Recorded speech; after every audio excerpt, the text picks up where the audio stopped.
L'invité de la grande interview, c'est Hervé Morin. Bonjour. Bonjour. Président de la région Normandie, président de Région de France, président Les Centristes là pour le CV. Avant de venir en détail sur l'usine Lubrizol, un mois après justement, pour faire le bilan, qu'est-ce qui a été mis en place, etc., les conséquences, je voudrais vous faire réagir sur la croissance française. On a eu une première estimation ce matin de l'INSEE pour le 3e trimestre, une croissance française qui poursuit au même rythme sur une bonne lancée, dirons-nous sur un rythme de croisière, plus 0,3%, porté légèrement par la consommation des ménages. Est-ce à dire qu'il y a un effet mesure pouvoir d'achat post-gilet jaune? Oui, on a payé une partie du pouvoir d'achat de nos compatriotes par la dette, puisque derrière tout ça, il y a tout de même un schéma qui est assez simple. Le déficit structurel de la France ne se réduit pas. Il y a un potentiel de croissance du pays qui reste faible, puisqu'il est encore estimé par les économistes à 1,2%. Oui. Je vous rappelle qu'en 2017, quand le gouvernement est arrivé, le chef de l'État nous a expliqué que nous irions vers un potentiel de croissance de 2,5%. En vérité, il n'a absolument pas bougé. Et qu'au bout du compte, on est dans un schéma où la France est le pays où les déficits sont les plus élevés d'Europe, le pays où l'endettement reste chaque année un peu plus important, et un pays qui n'investit plus, puisque quand vous enlevez les dépenses militaires et vous avez un niveau d'investissement public au moins de l'État qui reste faible, l'essentiel de l'investissement étant d'ailleurs porté par les collectivités territoriales. Et donc les chiffres sont plutôt pas mauvais, mais ils reposent tout de même sur une démarche qui reste très keynésienne, c'est-à-dire d'une relance de la consommation par la dette. Oui, on n'est pas sûr que ça puisse perdurer, mais est-ce que... Dans un contexte mondial où à peu près toutes les grandes économies sont... C'est ça, et je voulais en venir à ça. Est-ce qu'on ne peut pas justement dire quand même que ça permet de maintenir une croissance à peu près convenable dans un contexte où il y a un net ralentissement sur la zone euro et plus largement? On peut le voir ainsi. On peut voir aussi un pays qui, en 3 ans, n'a pas baissé d'1 milliard ou presque son déficit structurel.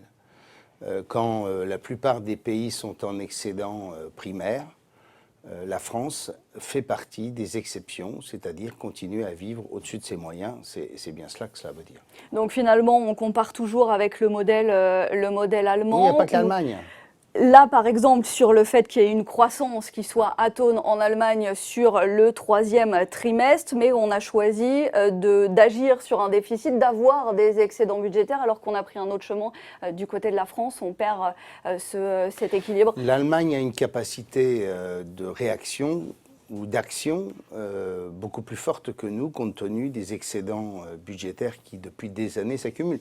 Je vous rappelle que les collectivités territoriales sont les seules, parce que ça en général personne ne le sait, à contribuer positivement à la réduction du déficit, puisque nous avons un excédent primaire. Bon, on y reviendra dans tous les cas. Sur les collectivités. Non, mais c'est bien de le préciser, on reviendra précisément. C'est 3 ou 4 milliards de mémoire. C'est pas anodin dans ce contexte où, par exemple, il y a eu encore des baisses sur l'impôt de l'ordre de 9 milliards. Donc, quand on met ça en comparaison et en perspective... Le Parlement vient de voter le financement de la loi de financement de la sécurité sociale. L'année dernière, le gouvernement avait annoncé le retour à l'équilibre. Nous avons toujours un déficit de la sécurité sociale autour de 5 milliards, c'est-à-dire comme l'année d'avant. Et on nous explique que l'année prochaine, on sera enfin à l'équilibre. Mais c'est une histoire qu'on raconte à peu près chaque année. Je veux dire, c'est pas propre à ce gouvernement d'ailleurs. Non, c'est quelque chose de cyclique, dirons-nous désormais. On va rester dans ce contexte par rapport à la consommation des ménages, à un effet post-gilet jaune, évidemment. Il y a eu des mesures politiques plutôt que budgétaires, précisément. Je voulais voir avec vous cette réaction des cadres. Les cadres qui s'interrogent sur leur soutien désormais à Emmanuel Macron, et c'est le pendant de cette politique menée, avec la question, est-ce que ce n'est pas les grands perdants de la politique économique d'Emmanuel Macron, perdants des réformes? Il y a eu un sondage via Voice de la branche cadre de la CGT.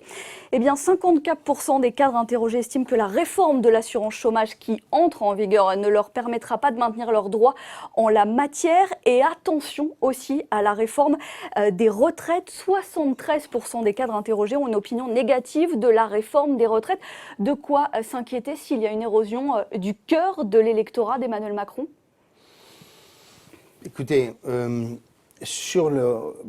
Au-delà des cadres, prenons la question du régime d'assurance chômage. Prenons une région dans laquelle à peu près tous les secteurs de l'économie sont en tension, avec une capacité de croissance qui est freinée, une capacité de faire du chiffre d'affaires qui est freinée par l'incapacité de pouvoir trouver la main-d'œuvre et la qualification. Alors on met en place d'immenses plans de formation. Un gros problème de recrutement. Alors, il y a différents sujets. Si on prend un chômage, il y a une partie chômage frictionnel, classique, bien. Après, on a ce qui est un vrai enjeu, c'est-à-dire un chômage de masse structurel de personnes éloignées de l'emploi depuis longtemps et sur lesquelles il y a un énorme travail, qui est le travail que nous avons engagé notamment dans le cadre... Pour les faire revenir sur le marché de l'emploi. Programme que nous avons engagé à travers l'accord que les régions ont signé avec l'État, ce qu'on appelle les plans régionaux d'investissement dans les compétences.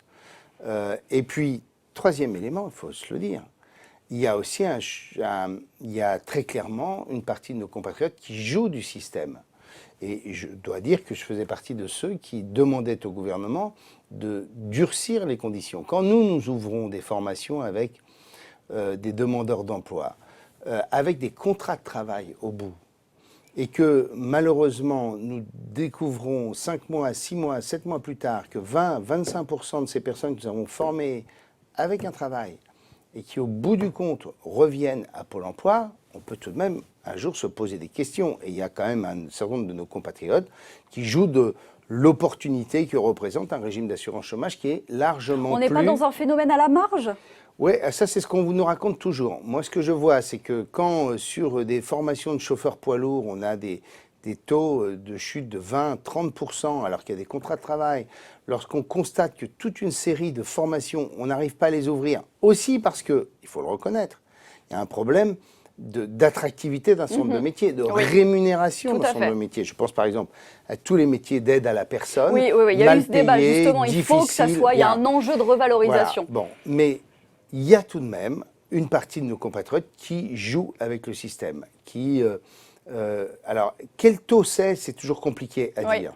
Mais moi, j'ai le sentiment que même si c'est dur, même si en effet pour les cadres, on peut s'interroger sur le fait qu'on réduise au bout, je crois, de 7 mois dans le Oui, tout à fait. Il y a une dégressivité à partir de plafond. Bon, je reconnais que les mesures paraissent difficiles, notamment pour les cadres. Mais je pense qu'il est bon qu'on rappelle aux Français que travailler, ça fait partie de la construction humaine. On va rester sur ce sujet, mais en poussant justement sur la question de décentralisation. Ça passe notamment par justement l'emploi. Il y a eu, là aussi, on se demande s'il y a eu un réveil après la crise des Gilets jaunes, après le grand débat, un réveil de l'État envers les régions. Est-ce que ça y est, le climat est apaisé ou il y avait un effet de style ? Que vous dire, on ne peut pas dire que pour l'instant les choses progressent beaucoup. Enfin, voilà, quoi. Enfin, on a un discours. Oui, il y a une intention, mais... On a eu le congrès des régions de France avec le Premier ministre venant nous disant « Ok, les choses vont progresser, ça ira mieux ». On constate que pour l'instant, on est plus dans la déclaration que dans la réalité des choses. On nous annonce une 3e loi de décentralisation. Oui. Nous verrons, mais franchement, pour l'instant, on a le sentiment qu'on n'est pas allé beaucoup au-delà de la déclaration. Et je rappelle que dans le mouvement des Gilets jaunes que vous évoquiez, nous, on l'avait en quelque sorte pressenti. Anticipé. Quand nous disions, il y a un an, un peu plus d'un an, en septembre de l'année dernière, il y a un problème de démocratie dans notre pays, avec un système totalement centralisé, le sentiment qu'une partie de nos compatriotes ne sont pas reconnus, vertical, etc. Nous l'avons dit lors du Congrès des régions de France en septembre 2018 à Marseille. Et au début du mouvement des Gilets jaunes, on voyait bien qu'une des grandes demandes, c'était une demande de participation, de construction d'une démocratie avec plus de proximité et moins de verticalité. Et la décentralisation, c'est notamment de dire aux Français, prenez le pouvoir. Prenez le pouvoir parce que les élus sont à portée de baffe. Prenez le pouvoir parce que vous avez participé à la construction. Quand je construis ma politique en faveur de l'apprentissage, je la construis avec les acteurs de la formation. Quand je construis ma politique en faveur de l'exportation des PME, je la construis avec les chefs d'entreprise de la région. Et donc il y a derrière la question de la décentralisation, pas une question de dire qui exerce un pouvoir, c'est, comment l'exerce-t-on efficacement? Et j'observe que tous les pays qui marchent bien en Europe sont des pays très décentralisés. Il faut un le choc niveau de de dépenses décentralisation publiques locales est aux alentours de 60% de la dépense publique totale, quand nous, on est à 25 ou 30%.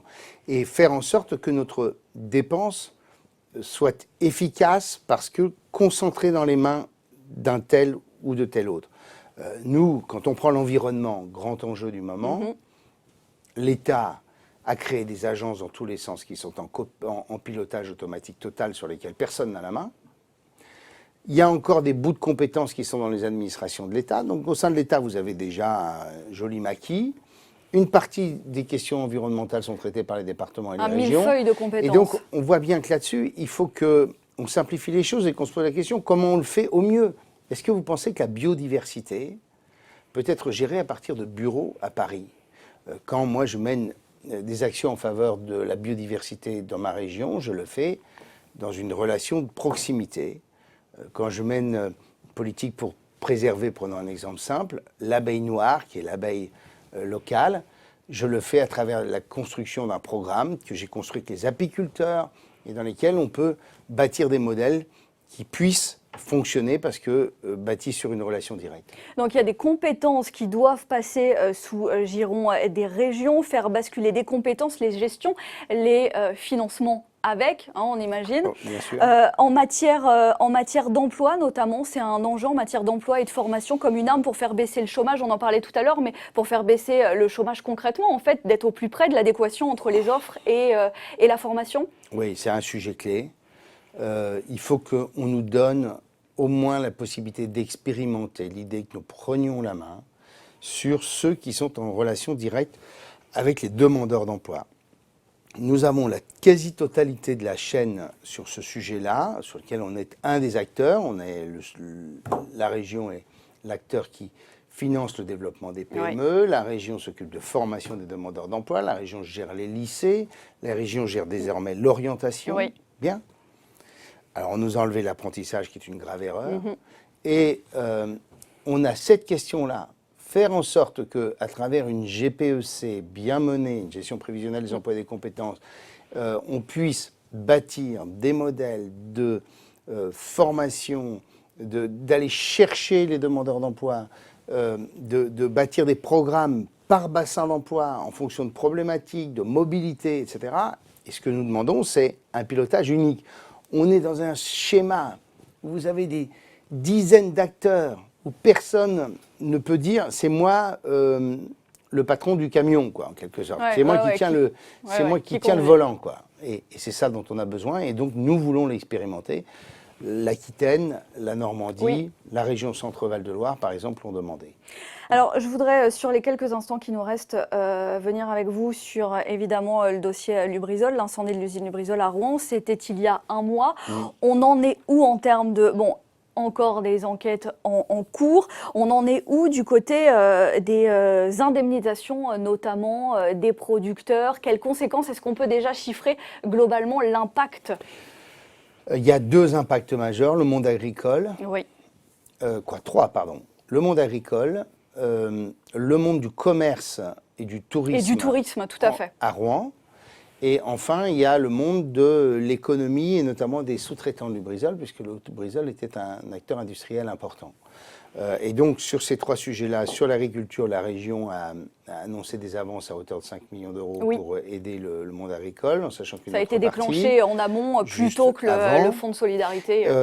On vient de dire aux commerçants et aux artisans de Rouen et de l'agglomération rouennaise, s'il y a des sujets, parce que tout ça arrive après les gilets jaunes. Donc ça veut dire que c'est la deuxième vague. Bien.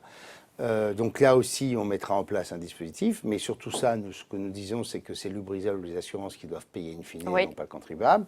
Et puis il y a le troisième sujet qui est les sous-traitants de Lubrizol, sur lesquels là aussi l'État a annoncé qu'il serait là pour intervenir.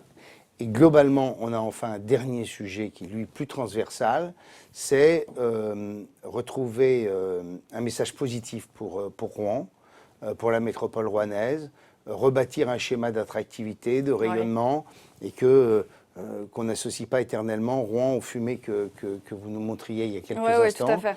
Et donc là, dès demain matin, je reçois par exemple tous les acteurs économiques pour voir avec eux comment on rebâtit en quelque sorte un schéma dans lequel on est allé au fond de la piscine et on met un coup de pied pour et on retrouve relancer de l'optimisme et de la l'attractivité de toute une zone. Là, par rapport... Mais ceci dit, il faut aussi que l'État, et j'espère que les commissions d'enquête parlementaires nous y aideront, sont en cours, qu'il y ait vraiment un enseignement, des enseignements tirés, parce que très franchement, on n'est pas, je ne parle pas pour la Normandie, je parle pour la France entière, on n'est absolument pas préparé à une grande catastrophe industrielle. Il y a toute une série d'enseignements à tirer. Parce que clairement, on est encore souvent sur des schémas du XXe siècle quand on est au XXIe siècle, sur toute une série de modalités d'information. Les chaînes d'intervention, de communication justement, et je terminerai avec ceci. On a du mal à se positionner. On a beaucoup fait la critique de la communication et justement des réactions et de la place de l'exécutif après cet événement. Là, est-ce que c'est un moyen de répondre à la défiance ou un pansement sur une jambe de bois que cette enquête de santé auprès de la population, sans prélèvement sanguin dans l'immédiat, on fait quoi, du porte-à-porte Non. Enfin, moi, le gouvernement est en train de préparer, Édouard Philippe était à Rouen vendredi dernier, il faut que ce soit quelque chose de très sérieux, de très fondé. Donc là, il y a une analyse très précise de qu'est-ce qu'on doit chercher, comment on doit le faire, beaucoup de etc. réponses encore, Donc, il y a un plan. Moi, c'est une de mes grandes demandes. Il faut qu'il y ait deux choses. Une enquête, un plan, une étude épidémiologique extrêmement sérieuse et solide sur le long terme et le très long terme. Et un suivi sanitaire des populations qui ont été les plus exposées à l'ubrizol. Je pense par exemple aux policiers, aux pompiers, etc. Oui. Et donc il y a ces deux travaux qui doivent être menés. Et il ne faut pas dire, les gens ont été hyper inquiets, c'est un vrai traumatisme. Et donc ça, c'est absolument indispensable. Mais il faut aussi faire en sorte que ça soit fait sérieusement. Ouais. Et donc laissons le temps de quelques semaines, s'il le faut, pour que ce plan et cette étude épidémiologique soient sérieusement fondée et construite. Merci Hervé Morin d'avoir été l'invité de la grande interview dans Ecorama. Merci. Merci.